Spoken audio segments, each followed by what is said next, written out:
Kapag ka na-impeach, natanggal ang Vice Presidente, ang papalit, pipiliin ng Presidente, hindi automatic na Senate President. Ang requirement para maging Vice President, pareho ng requirement para maging Congressman at Senador maliban sa isa. So ang pwede lang pagpilian ng Pangulo, Congressman at Senador, iniisip ko ba yon? Hindi. Pero sa ilalim ng Konstitusyon, automatic magko-convene ang Kongreso kapag ka namatay, na impeach o nagkasakit o na-incapacitate ng Presidente o sinabi ng mayoriya ng gabinete niya na hindi na siya kaya mag-perform bilang Presidente. Magko-convene ang Kongreso yan para pumili, para i-assume sa pwesto yung Vice President at pumili ng Vice President. Pag na-impeach, natanggal na incapacitate ng Vice President, automatic magko-convene din ang Kongreso para pumili ng Vice President ang Pangulo at i-confirm namin. Espesyal ba si VP Sara? Mas gigil ba tayo kay VP Sara? Mas gusto ba natin siyang matanggal kumpara sa iba? Yun din ang pagtrato natin sa mga susunod na impeachment. Hindi natin pwedeng baguhin yun. Kung hindi, magre-reklamo palagi na bakit ako ganito pagtrato, ba't yung iba hindi? Kapag ka nag-declare ng martial law o gera ang Pangulo, automatic magko-convene din ang Kongreso. Sobrang nakakagulat na balita. Grabe, Senate President Francis Cheese Escudero. Ginulat si Vice President VP Sara, tinakot papalitan na ni Cheese si Duterte sa pwesto. Ayon sa nakalap nating impormasyon, balitang ipapalit ni PBBM si SP Cheese pag in-impeach na si VP Sara ng Senado. Balita kasing ang pwedeng pumalit daw sa posisyon ng Vice ay ang susunod na Senate President mismo ng Senado. Pero nagsalita na si Senate President Francis Cheese, ginulat si Vice President VP Sara, tinakot papalitan ni Cheese si Duterte sa pwesto. Tara panoorin natin. Bago ko sagutin, Mandy, nagsalita na ako kaugnay niyan. Sino mang partidista, partisano at biased, hindi ko papatulan at papakinggan. Klaro na si Attorney Howie, pabor sa impeachment, galit kay VP Sara, gusto siyang matanggal sa pwesto. Klaro na si Jill Bongalon, gusto rin niyang matanggal sa pwesto, prosecutor nga siya. Ba't ko sila papakinggan? Partisano sila. Fair kami dapat, di ba? So baliwala sa akin yung mga opinion nila, pero papatulan ko pa rin, alang-alang sa'yo, Mandy. Una, nakalagay sa Konstitusyon, trial shall forthwith proceed. Sabi nila, ang forthwith, ibig sabihin yan, immediately. Sabi ko, teka, kung gustong sabihin immediately, di ba't hindi sinabi nung nagsulat ng saligang batas? Trial shall begin immediately. Nilagay forthwith eh. But let's look at the precedents. Corona impeachment, final December 13, isang linggo pa yung sesyon, hindi nag-convene ang Senado, nag-recess ng Pasko at New Year, nagsimula ang trial January 19. Mahigit isang buwan. Forthwith, mahigit isang buwan, walang nagreklamo. Trial ni Mercy Gutierrez, 3 araw pa ang sesyon ng Senado, ng Kongreso, final March 23, nag-adjourn ng Senado at Kongreso March 26, in-schedule ang trial May 23. Mahigit isang buwan din. Forthwith, ba't hindi sila nagreklamo nun? Walang pumalag nun. So kung ginawa ng Senado ganun, kung ano yung recess, sinabayan lang, sino ako para baguhin yun? Espesyal ba si VP Sara? Mas gigil ba tayo kay VP Sara? Mas gusto ba natin siyang matanggal kumpara sa iba? Hindi ba dapat kung ano ang pagtrato doon sa mga naunang impeachment? Yun din ang pagtrato natin sa mga susunod na impeachment. Hindi natin pwedeng baguhin yun. Kung hindi, magre-reklamo palagi na bakit ako ganito pagtrato, ba't yung iba hindi? Pero babalikan ko si Kong Jill. Nakalagay sa rules ng House. Yan, tanungin mo sila, dalawa din. Section 3 of the Rules on Impeachment of the House. Impeachment complaints shall be filed with the Secretary General who shall immediately refer it to the Speaker. Oh, sa kanila nakalagay immediately. 2.5 buwan nilang inupuan yung 3 impeachment complaint eh. Hindi ginalaw at ni-refer ng SecGen sa Speaker eh. Nakalagay sa rules nila immediately eh. Magkatabi lang naman ang opisina nila. Kung sila nga, hindi sinunod yung immediately, 2.5 buwan ang definition nila ng immediately, actually, nag-adjourn ng House, hindi ni-refer yung 3 in archive. So, kung yun ang tingin nilang definition ng immediately, bakit ibang definition ng immediately, na walang immediately sa konstitusyon nakalagay, ang gusto nilang ipataw sa akin? In other words, they don't have the moral nor the legal basis to ask for it. At bilang panghuli, kung papitik-pitik sila, naghintay ng 2.5 buwan, matapos i-file yung unang impeachment complaint, bago nila isinampa sa amin, nulayata sila sa lugar ngayon, madaliin kami, pagkatapos sila magpitik-pitik sa Kamara ng mga impeachment complaint ay final ng Disyembre pa. Pakiparating na lang kay Jill. Okay. So ngayon po, kinikilala natin, Mr. Puti Dulison, ang Source of Good News. Senator Cheese, Honorables, good morning. Sir, yung pabor sa impeachment, they're saying na whether question of laws or numbers. So for example, question of laws sa Senate, they believe na makukuha nila yung Supreme Court. I mean, question of laws, makukuha nila yung Supreme Court, and question of numbers, next election is they're confident na mas maraming senator yung mananalo sa partido nila. Sino nagsasabi niya? Sir, that's not the question, sir. Ito po yung question. Kasi Ay, okay. total tayo lang naman dito, sir. Mga taga Sorsogon and Bicolano po tayo. Of course, naka-live. Sir, ang concern namin, kasi based on history kasi, yung nangangarap na maging presidente, lalo yung vice president, hindi naman talaga nananalong presidente. Our concern is Bicol Region and Sorsogon.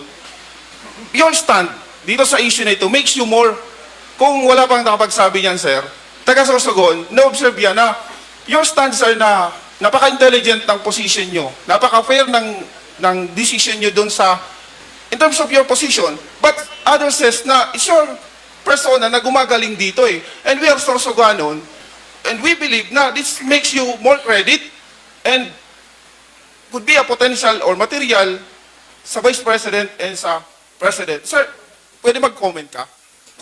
Ano yung tanong? Yun, sir. Your material, sir, as Vice President or Okay. President. Thank you. Sang-ayon sa saligang batas. Kapag ka na-impeach, natanggal ang Vice Presidente, ang papalit, pipiliin ng Presidente mula sa Kongreso. Hindi automatic na Senate President yan. Hindi porkit number 3 ako, number 2 ang Vice President, 1 ang Presidente, 4 ang Speaker, yung 3 ang papalit sa 2. Hindi. Pipili ang Presidente mula sa Kongreso. Ang requirement para maging Vice President, pareho ng requirement para maging Congressman at Senador maliban sa isa. Edad. 25 ang Congressman, 35 ang Senador, 40 ang minimum para sa President and Vice. So ang pwede lang pagpilian ng Pangulo, Congressman at Senador may edad 40 patas. Ginawa na yan ni dating Pangulong Arroyo, kung maalala nyo, nung natanggal sa EDSA 2, si Pangulong Estrada, naging presidente si Vice President Arroyo at that time, namili siya ng Vice Presidente mula sa Kongreso. At ang pinili niya, si Senator Gingona. So nangyari na yan. Pagpili niya, nominado yon, kailangan i-confirm by simple majority ng House at ng Senate voting separately na siyang ginawa. Pangalawa sa sinabi mo, hindi totoong wala pang Vice Presidente ng Presidente. Nangyari na yan ng 2 beses sa kasaysayan natin in recent history after the 87 Constitution. Una, si ERA, pangalawa, si GMA. Dating mga Vice Presidente na naging Presidente. Sa kaso ni GMA, by assumption, una, tapos by election, depende kung sino papaniwalaan nyo sa protesta ni FPJ. Alam nyo kung na kaninong panig ako doon. Bilang panghuling katugunan, iniisip ko ba yon? Hindi. In fact, sinabi ko na ilang araw na nakalilipas, hindi ako interesado maging bise. Ang pangit naman nun sa panlasa, kami magdedesisyon, kaugnay niyan, tapos yung pala, interesado ko at gusto ko pala. So ngayon pa lang sinasabi ko na, hindi ako interesado, tatanggihan ko yun kung inalok man sa akin yun. Hindi tama at hindi dapat ginagawa yun.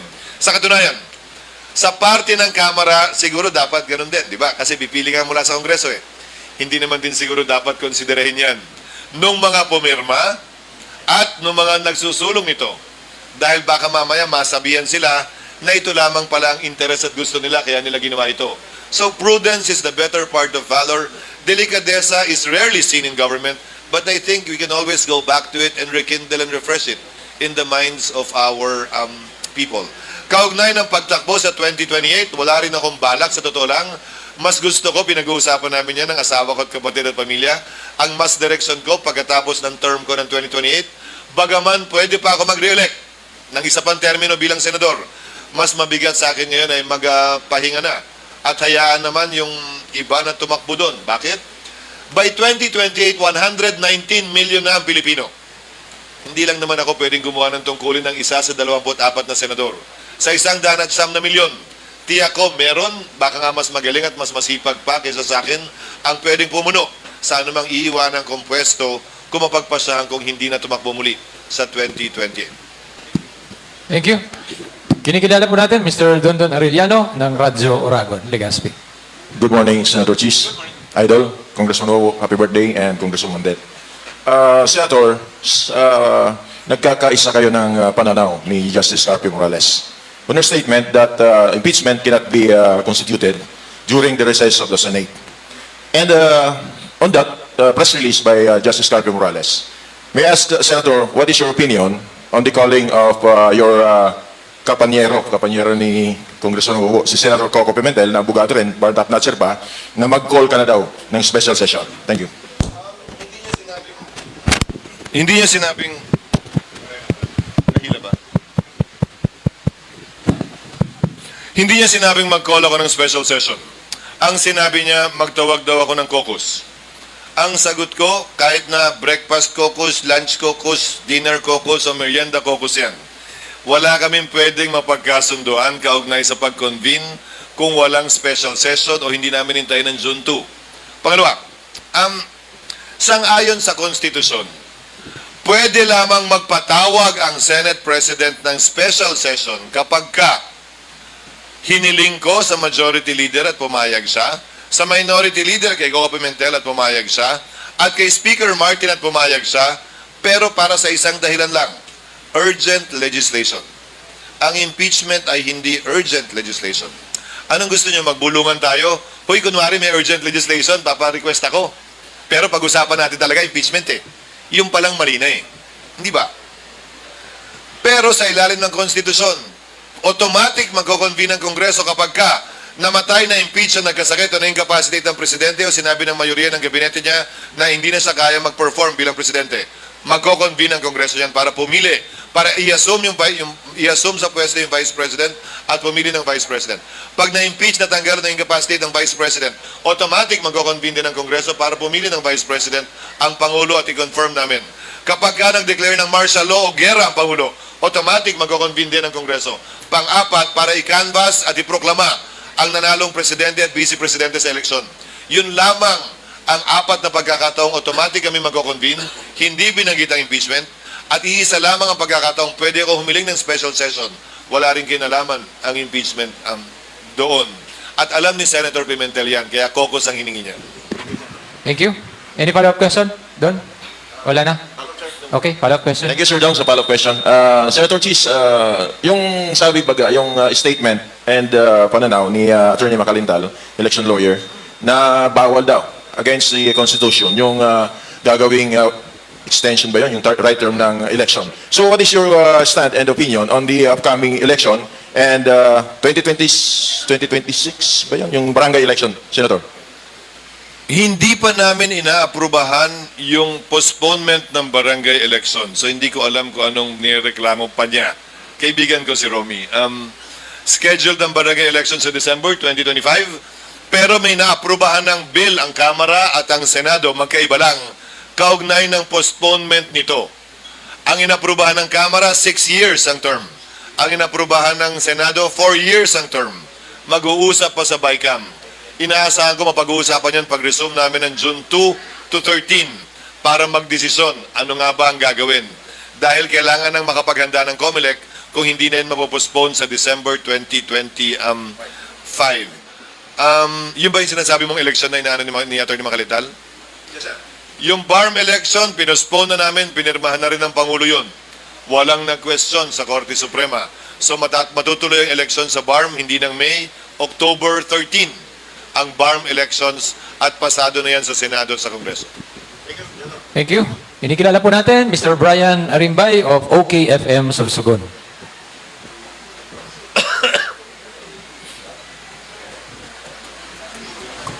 Magandang umaga, Senate President Chis Escudero, Congressman Det, and Congressman Bobo. Ang modernization ng mga pampublikong mga sasakyan ay patuloy na ipinapatupad sa kabila ng kawalan ng pundo at pagtanggi ng mga government bank na magpautang. Ang Senado may panukala na po na pansamantalang suspindihin ang pagpapatupad ng modernization, subalit patuloy po itong ipinapatupad ng DOTR. Ang katanungan ko po sa inyong tatlo, kailangan pa po ba ang resolusyon ng Kongreso para mapagtibay ang panukala ng Senado. Salamat po. Nung isang araw lang kausap ko ang bagong sumpa na DOTR Secretary na si Vince Dizon. Tinalakay ko sa kanya ito. Under kasi ito ng DOTR. Ang LTO man o LTFRB na nagpapatupad nito, under ng DOTR. At ayon sa kanya, ipapa-review niya ito at pansamantala niyang sususpindihin ito hanggat hindi tapos ang kanyang review.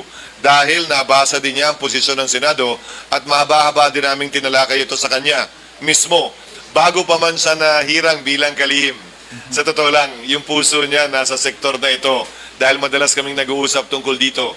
Hindi ko naman nakakalain na siya pala ang magiging DOTR Secretary makalipas ang ilang buwan pagkatapos ng mga pag-uusap namin yon. So makakaasa kayo at buo din ang pag-asa ko na kakatigan ni Secretary Vince Dizon ang posisyon ng Senado kaugnay sa pagpapaliban ng modernisasyon sa simpleng dahilan. Hindi pa handa ang mga ahensya ng gobyerno, hindi pa handa yung financing sa likod nito at wala silang karapatan wag isuhan ng registration yung mga pampublikong sasakyan na hindi pa lumilipat sa modernisasyon na wala pa namang kahandaan ang mga ahensya ng gobyerno para lubusang ipatupad ito lalo na sa aspeto ng financing. Okay. Salamat po. Thank you. Follow up. Okay. Mr. Boyes Pineda of Bicol Express News.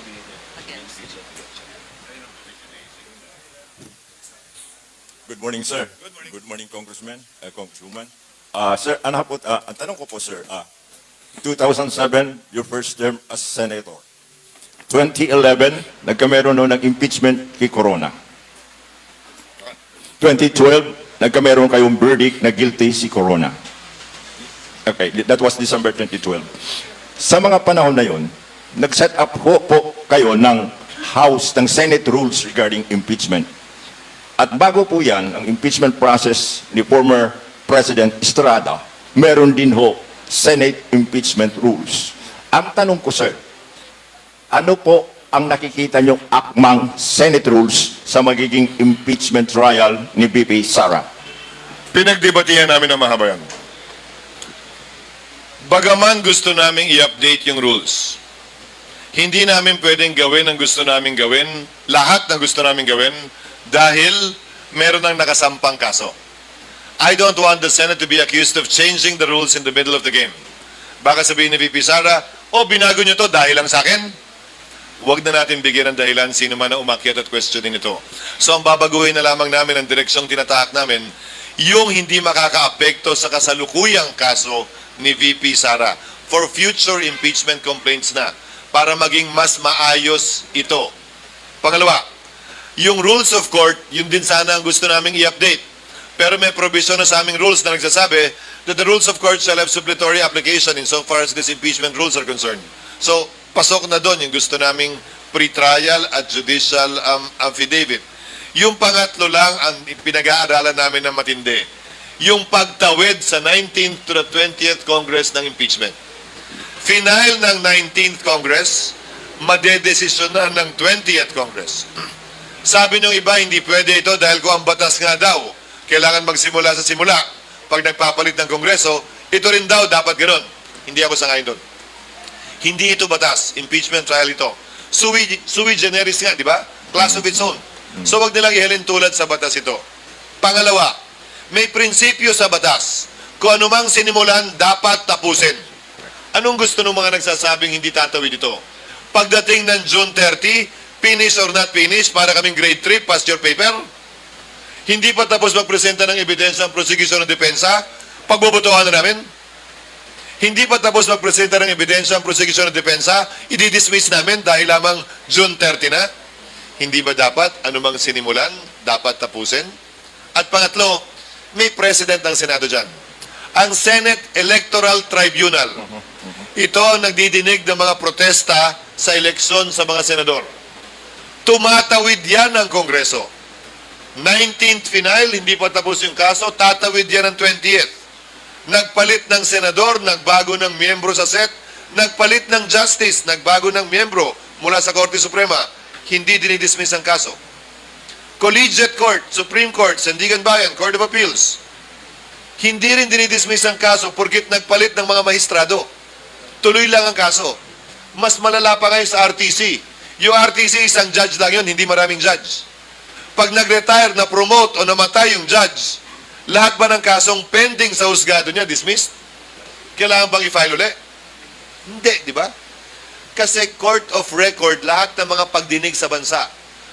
Matapos man ang termino, mamatay man, mapromote man, sino mang nakaupo bilang maestrado, ang papalit sa kanya, babasahin lamang yung rolyo, yung record ng court para pagbasihan niya ng kanyang desisyon. Ngayon nga, mas maganda pa kumpara dati. Noon, rolyo lang. Transcript lang ang binabasa. Makakapag-desisyon na ang West. Ito, may video pa. Pwedeng panoorin para makita niya kapani-paniwala ba talaga yung testigo o hindi. Para makapaggawad siya ng makatao at makatarungang desisyon. Okay, Follow-up question to it, sir. Sir, medyo nabanggit mo ata na ang sasagot sa pleadings, ang sasubmit ng pleadings o gagawa ng pleadings sa Supreme Court na dinidemand sa inyo para mag-reply sa motion ni Sara, ni VP Sara, is OSG Guevara. Hindi. Yung petisyon ni VP Sara laban sa kanila. Ay, sa kanya lang, sa pumirma. Hindi laban sa Senado.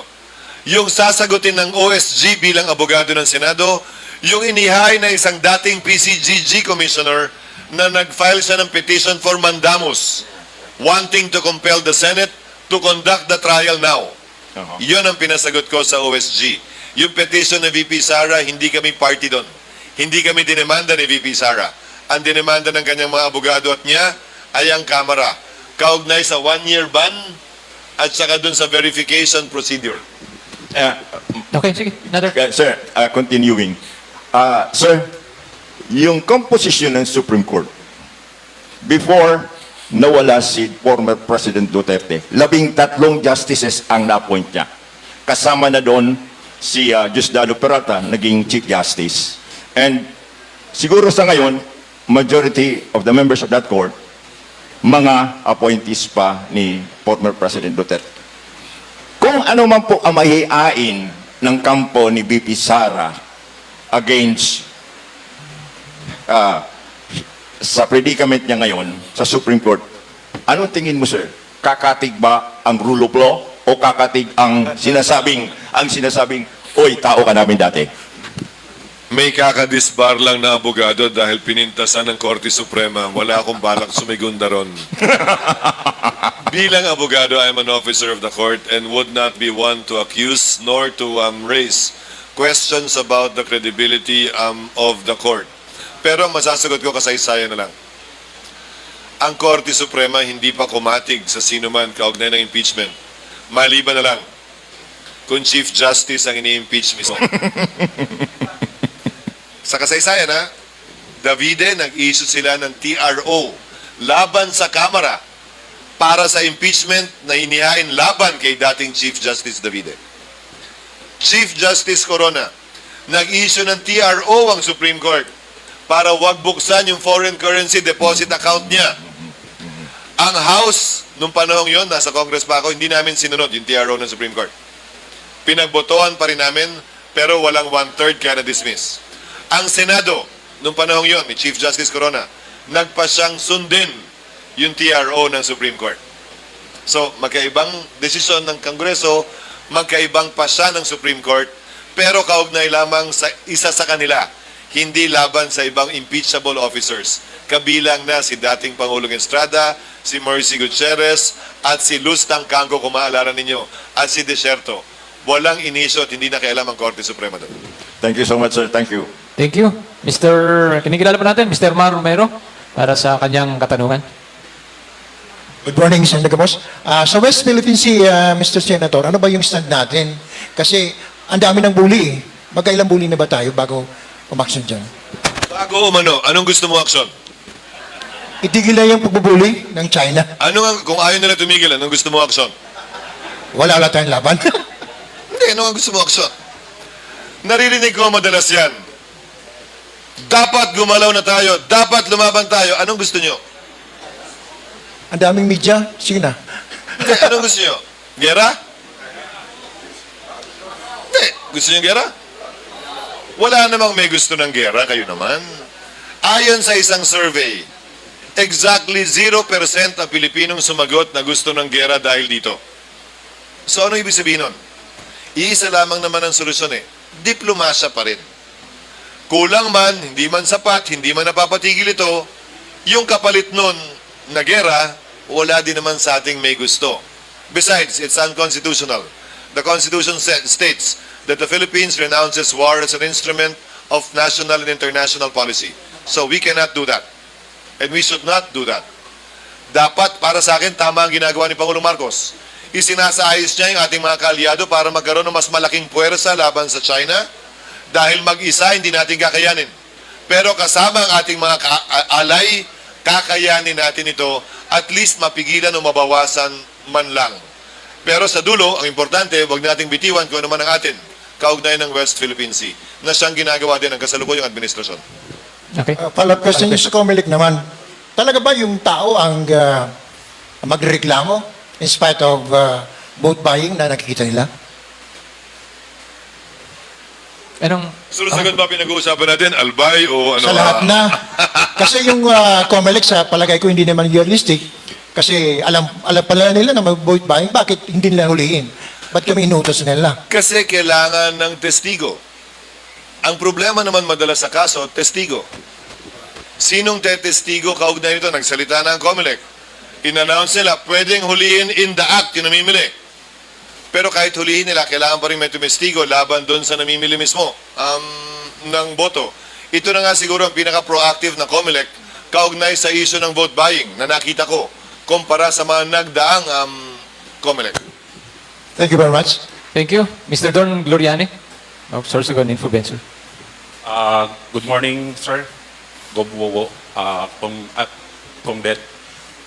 Ito kay Senate President Achis. Regarding po doon sa sinasabi na ito daw pong impeachment ni VP Sara.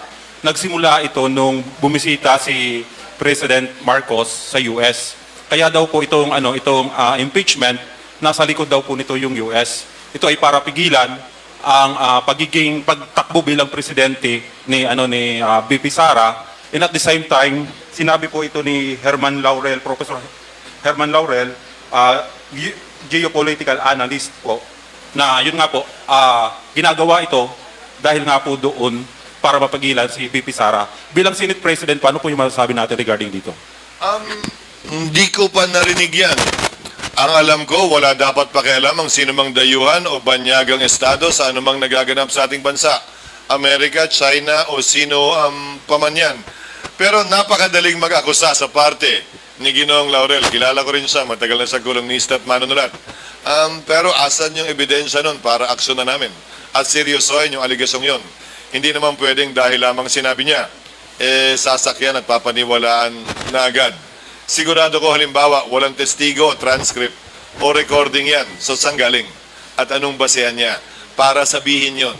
Pero sa parte ko, wala akong kausap na tiga US Embassy, wala akong kausap na tiga ibang bansa kaugnay sa trabahong gagawin namin sa impeachment process. Thank you. Follow-up question?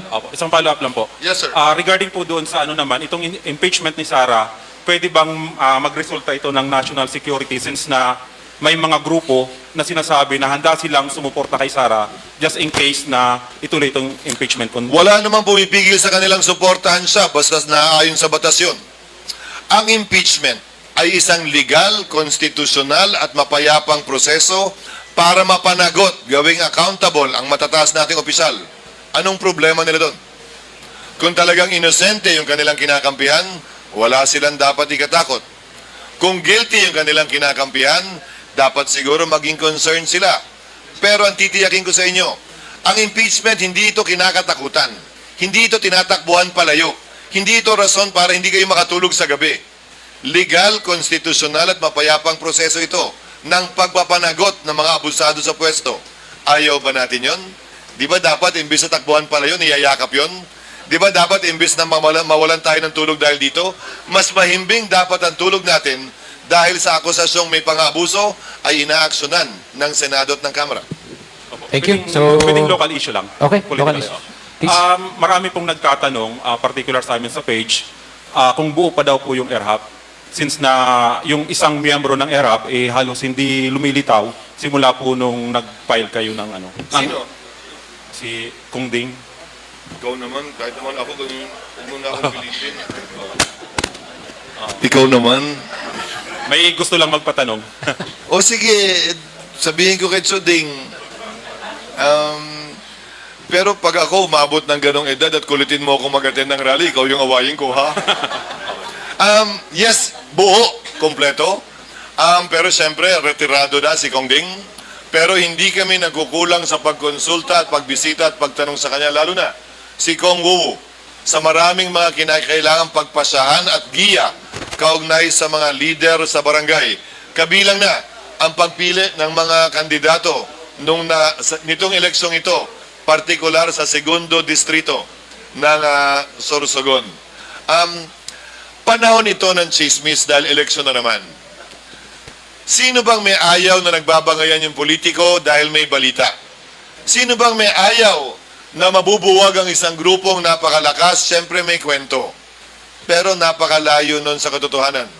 Kung noon yun ang Albay, ngayon yun ang Sorsogon, wag nyo na kaming igaya muna sa Albay na magulo yung politika ngayon doon.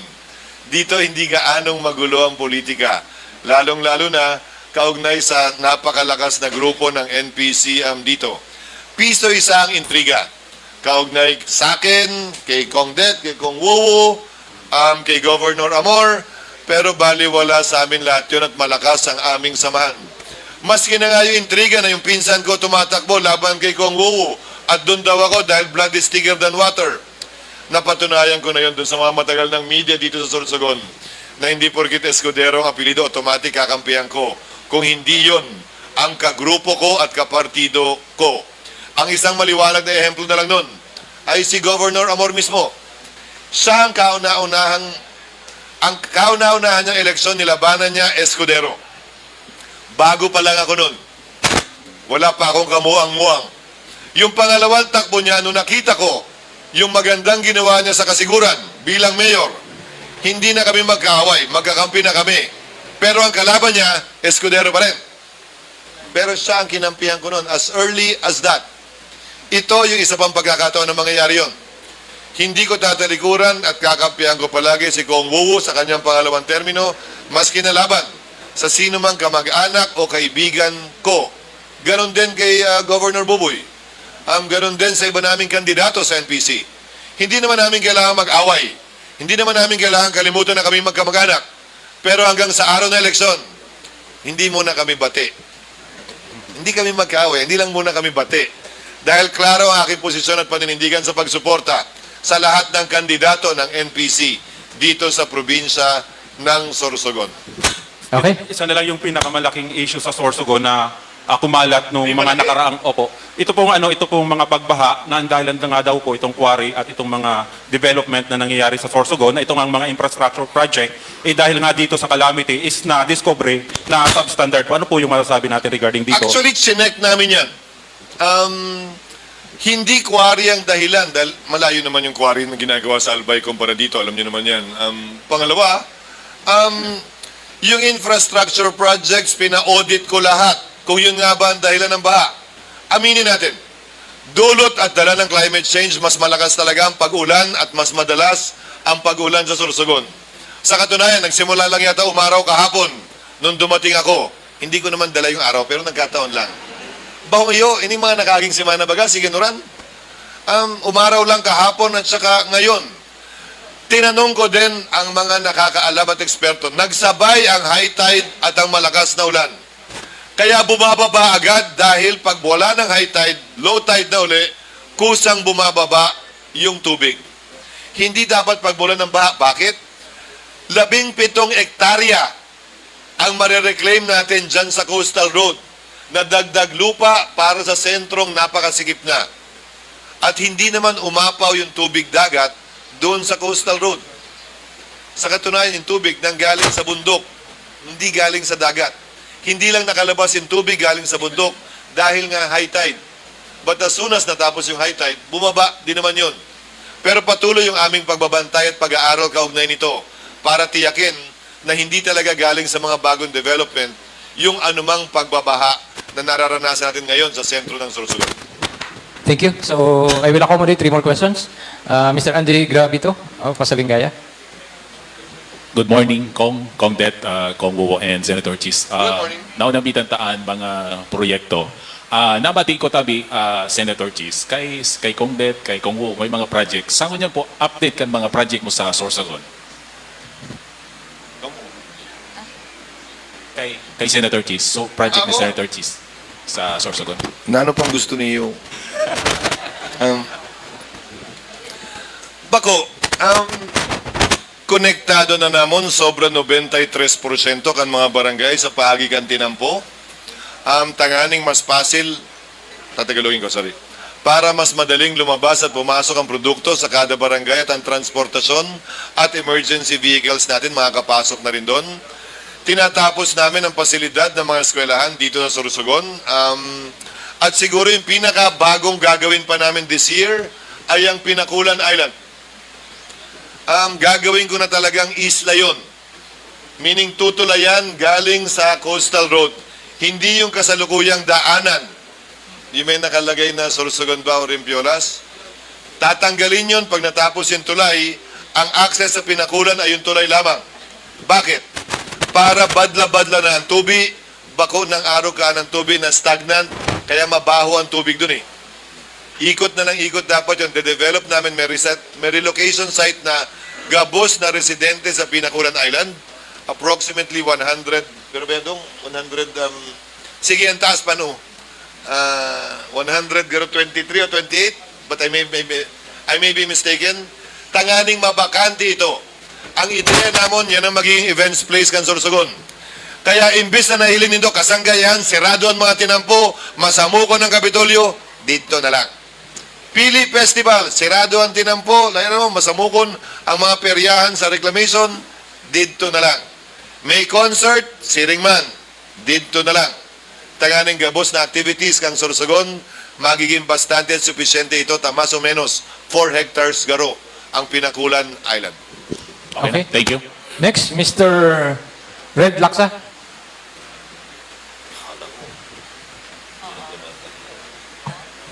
Good morning po. Actually, ang question ko po nasagot na kanina, pero tanong ko pa rin po since chismis po ito. May info kasi na nakuha po ako na regarding po kay Attorney Crunimar na may go signal daw po kayo SP Chis sa pagtakbo po niya. Sabi niya, Na saga pong chismis. sabi niya, Daw po. Yes. siya nagsabi nga. Secret. Ilang beses na daw po itong gustong tumakbo and then sinasabi niyo daw po na hindi pwede so umaatras siya. But this time, nag-go signal daw po kayo. Hindi gaano totoo po yun. totoo? Okay. Hindi totoo yun. Ang sinabi ko ito, gawin mo kahit nung una, ito sinasabi ko sa kanila, kahit si John John nun, gawin nyo gusto nyong gawin, gagawin ko gusto kong gawin. Gusto mong tumakbo, kay wuwu ako. Tumakbo pa rin. So anong gagawin ko? Pinayagan ko ba yun? Kinonsinti ko ba yun? Sino ko para pigilan ang pangarap at ambisyon ng isang tao? Pero sino rin siya para puwersahin akong sumang-ayon sa ambisyon at pangarap niya? Hindi ba? So, karapatan niya yon, tulad ng karapatan ko, piliin kung sinong susuportahan ko din. At tingin ko mas makakabuti para sa lalawigan at para sa ikalawang distrito. So, hindi ko siya pinigilan, tama yon. Pero hindi ko siya pinahintulutan din. Dahil kung pinahintulutan ko, edi kasama sana namin siya ngayon sa partido at sa grupo. Dahil hindi, edi hindi. Okay. Isa na lang po. Yung nabanggit niyo po na magpapahinga na po kayo after this Hindi yung pahingang gano'n na. I mean, Ganun lang. magpapahinga sa politika. Ganun lang, hindi gano'n na. Sorry. Wrong term. Hindi, tama naman yung magpapahinga, hindi mamamahinga. Okay lang. Hindi kaya po aakyat sa pagka-presidente? Thank you. Wala ako payap.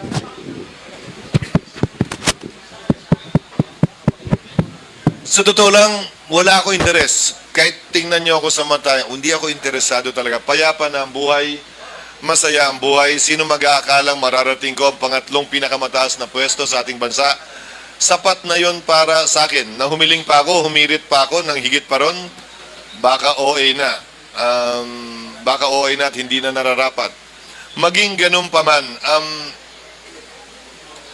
mas gusto ko talaga magbigay ng oras sa sarili ko.